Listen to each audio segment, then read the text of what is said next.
My mother had two daughters. She raised us in the same house under the same roof, but she never loved us the same way. One of us got the hugs. One of us got the birthday parties. One of us got to hear the words, "I'm proud of you." And it wasn't me. This is not just a story. This actually happened to a girl named Emily, growing up in a small town in Ohio, USA. And by the end of this video, you will understand why some mothers choose a favorite child and what it does to the child who is left behind. If stories like this move you, stay until the end, because what Emily discovered about her mother years later will completely change how you see this story. Emily was 7 years old the first time she noticed it. It was a small thing, a tiny moment that most people would forget. But Emily never forgot it. It was her birthday. She had been begging her mom for a bicycle for months. Pink with a white basket, just like the one her friend Sarah had. On the morning of her birthday, she ran downstairs, her heart pounding with excitement. There was no bicycle. There was a card. And inside the card, $20. Her mother smiled and said, "Happy birthday, sweetheart. Buy yourself something nice." Emily smiled back. She told herself it was okay. Maybe her mom forgot. Maybe money was tight that month. But 3 months later, when her older sister Claire turned 11, there was a bicycle in the living room. Not just any bicycle, the exact pink one with the white basket. The one Emily had asked for. Emily stood in the doorway and watched her sister's face light up. She watched her mother clap her hands and say, "I knew you'd love it." Nobody in the house seemed to notice Emily standing there. Nobody seemed to remember that this was the same bicycle she had asked for and never received.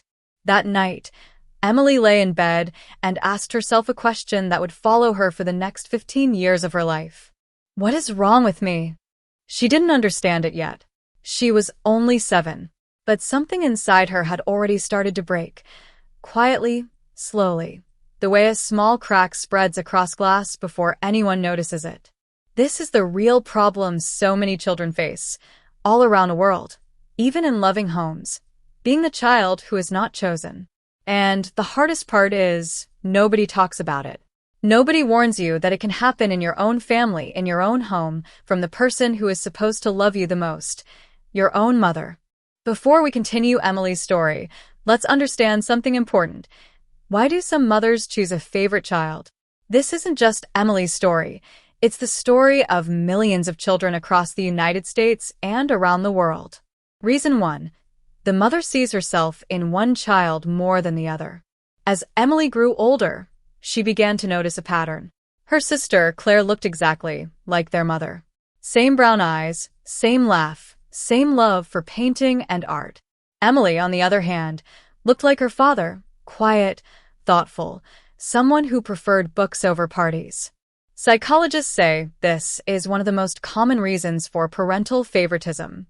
A parent often feels a stronger emotional connection to the child who reminds them of themselves, their personality, their appearance, even their dreams. Reason 2. Birth order and life circumstances.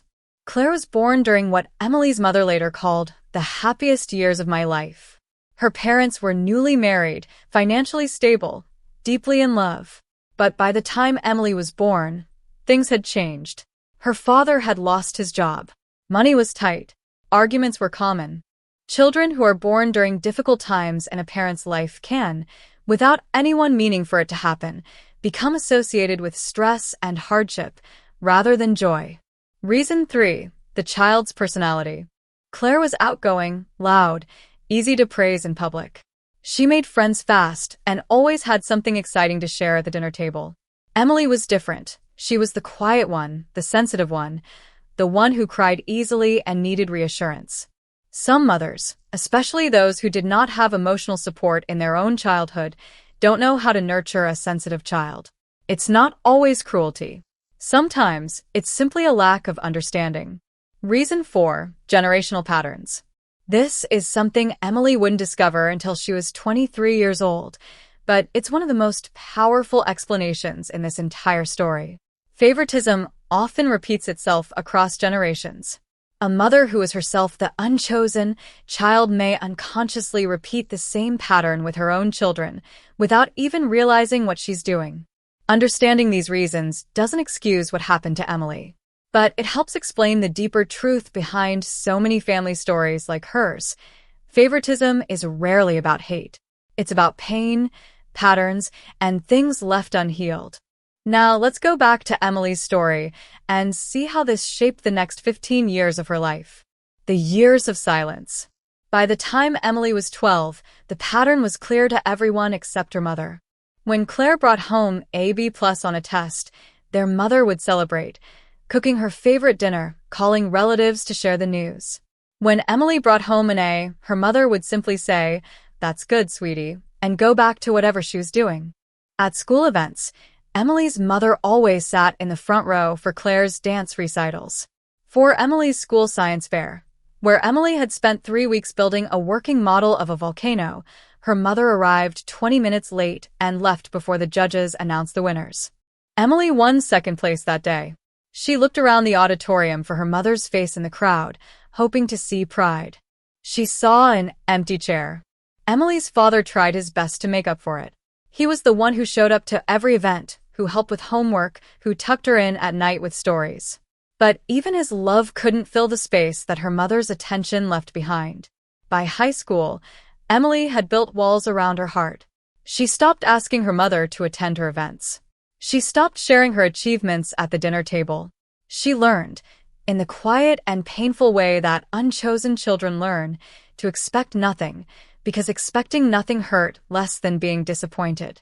Claire, meanwhile, grew up confident, secure, always certain of her place in the family. She wasn't a bad person. In fact, she often defended Emily when their mother was too harsh. But even Claire, deep down, knew the truth. She was the favorite. And favorites, even kind ones, rarely question why. The breaking point. The moment that changed everything happened when Emily was 17 years old. It was college application season.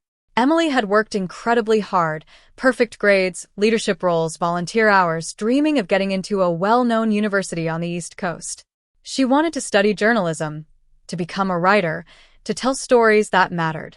The day the acceptance letter arrived, Emily's hands were shaking as she opened it. She had been accepted, with a partial scholarship.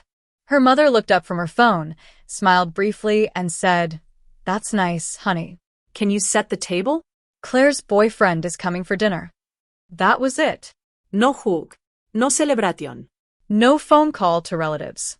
Something inside Emily finally broke that night.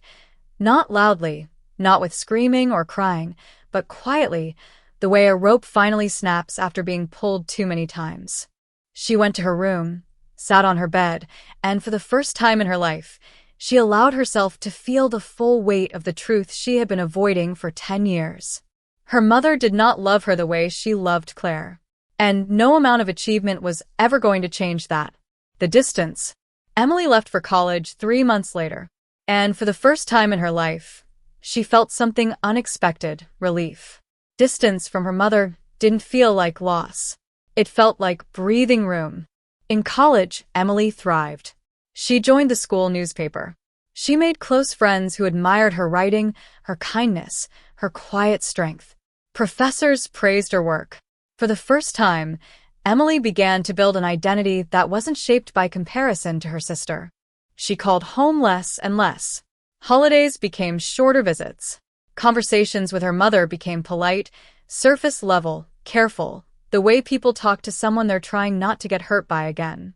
Claire noticed the distance. In her sophomore year, Claire visited Emily at college, and one night, over pizza, Claire finally said the words Emily had been waiting 15 years to hear. "I always knew Mom treated you differently.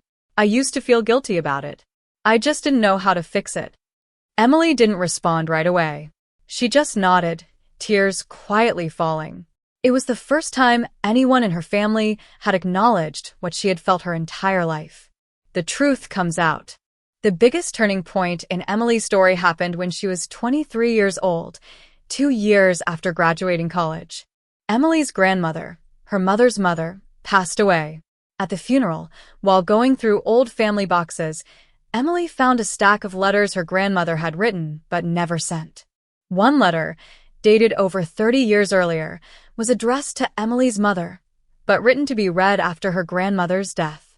In the letter, Emily's grandmother confessed something she had carried for her entire life, that she, too, had a favorite child, Emily's mother's older brother. And Emily's mother, just like Emily, had grown up feeling unchosen, unseen, and unloved in comparison to her sibling. The letter said, "I know I hurt you by loving your brother differently. I didn't mean to. I didn't understand what I was doing until it was too late to fix it. I hope, someday, you can forgive me, and I hope you never let this pain repeat itself with your own children."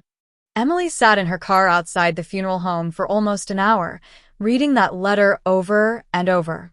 Suddenly, 15 years of pain didn't disappear, but they made sense. Her mother wasn't simply choosing Claire out of cruelty. Her mother was repeating a pattern she never healed from, a pattern passed down like an inheritance nobody wanted, but everybody carried. The conversation. 2 weeks after the funeral, Emily drove home. Not for a holiday. Not for an obligation. She drove home because, for the first time, she wanted an honest conversation with her mother. She sat her mother down at the kitchen table, the same kitchen where, years earlier, her acceptance letter had been met with silence, and she placed her grandmother's letter in front of her. "I found this," Emily said softly. "I think you need to read it." Her mother's hands trembled as she read her own mother's confession. By the time she finished, she was crying, the kind of crying that comes from a place buried for decades. "I didn't know you felt this way," her mother whispered. "I thought I was doing better than my mother did. I didn't see it. I'm so sorry, Emily. I'm so sorry." For the first time in Emily's life, her mother reached across the table and held her hand, not because Emily had achieved something impressive, not because there was an audience watching, but simply because Emily was her daughter, and she was hurting. It wasn't a perfect ending. Healing isn't instant, and old wounds don't disappear with a single conversation. But it was a beginning, the first honest moment in a relationship built on years of silence. Emily's story teaches us something important about families, love, and the pain we don't always see. Favoritism is rarely about hate. Most of the time, it's about unhealed pain being passed from one generation to the next, a pattern nobody chooses, but everybody can choose to break. If you are someone who grew up feeling like the unchosen child, please hear this. It was never about your worth. It was never about what you lacked. Sometimes, the people who are supposed to love us equally are still carrying wounds of their own, wounds that were never their fault to inherit, but became their responsibility to heal. Emily's journey wasn't about getting revenge on her mother or proving herself worthy of love. It was about understanding the truth, choosing honesty over silence, and finally allowing herself to be seen, not because she achieved something, but simply because she existed. And maybe that's the most powerful lesson of all. Sometimes healing doesn't come from forcing someone to love you the way you deserve.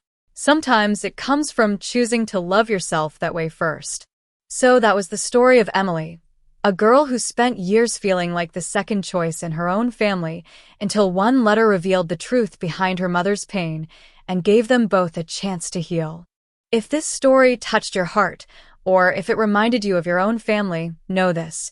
Your feelings were always valid, and your worth was never up for comparison. Healing takes time, but every honest conversation, every small step forward, brings you closer to peace. If you enjoyed this story, please hit that like button and subscribe for more real emotional stories like this one every week. Drop a comment below and let me know. Did this story remind you of your own family? I'd love to hear your thoughts. Thank you for watching, and I'll see you in the next story.